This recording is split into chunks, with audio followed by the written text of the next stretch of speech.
Estamos de volta. O nosso convidado de hoje, o promotor de justiça, Dr. Sandro Araújo, e o nosso tema é loteamentos irregulares e clandestinos. Dr. Clésio?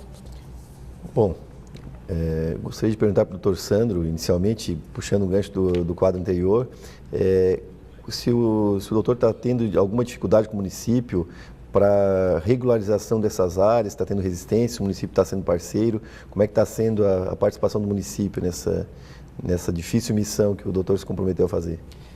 Olha, doutor Clésio, a questão da regularização fundiária sempre foi um tema um pouco esquecido pelos poderes públicos em geral, né?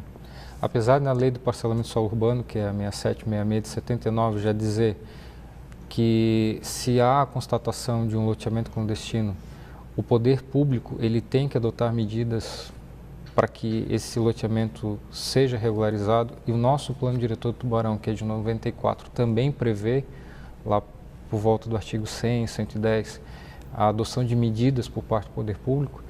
É difícil de verificar uma iniciativa do poder público de regularizar essas áreas que são ocupadas clandestinamente. E a dificuldade ela é de vários matizes aí, desde vontade mesmo de fazer, como dificuldade de definir até uma legislação para uma regularização fundiária.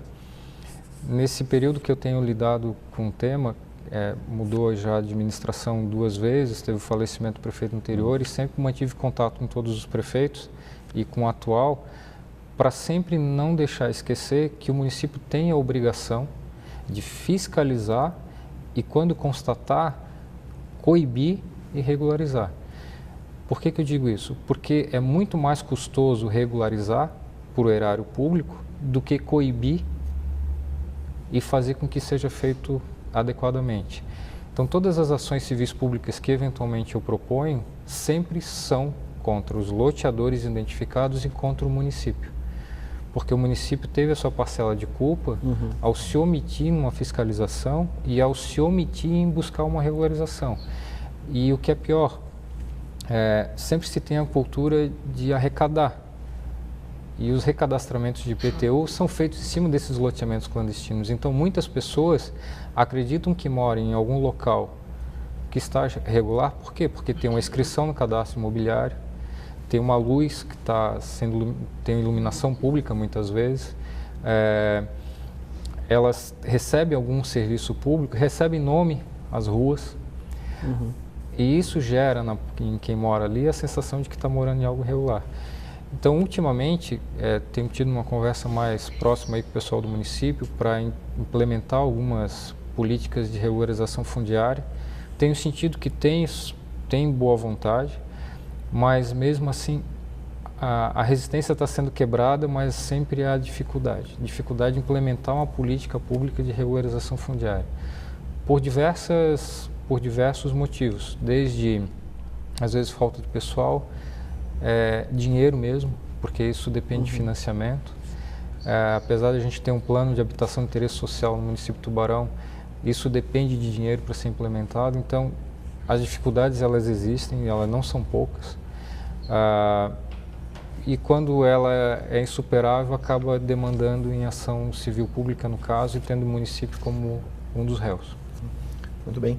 Como a sua promotoria é a promotoria do meio ambiente, gostaria de saber como é que está sendo tratada a questão das pessoas que moram em áreas de risco, beiras de rio, encostas, se o Ministério Público está tomando alguma medida com essas pessoas, com relação a essas pessoas, para regularizar essa situação. É uma outra área sensível em Tubarão. Tubarão cresceu na margem de um rio e numa zona natural de inundação, né? E nós temos áreas com maior possibilidade de influência de inundação ou não. Isso não sou eu quem digo, são os técnicos quem dizem.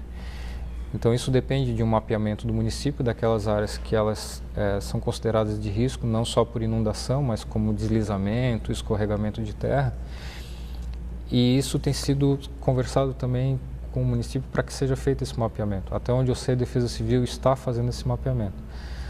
Mas há situações que mesmo com o mapeamento ou com a identificação, o poder público não atua.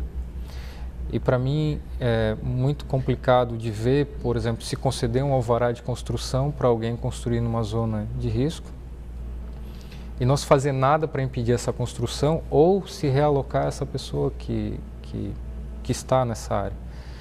Nós temos alguns exemplos aqui em Tubarão, um deles é que todos conhecem, que é o Jardim Taiutu, que fica na subida do Morro do Caruru. Ali tem algumas pessoas que elas têm que sair.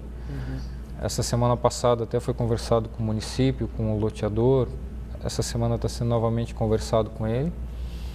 E quando não há uma solução consensual, eu ingresso com as ações civis públicas e eu tenho de cabeça assim pelo menos 2 tramitando em pessoas que estão em zona de risco que devem ser retiradas. Ok. Nosso tempo esgotou, a gente vai fazer um breve intervalo e já retornamos.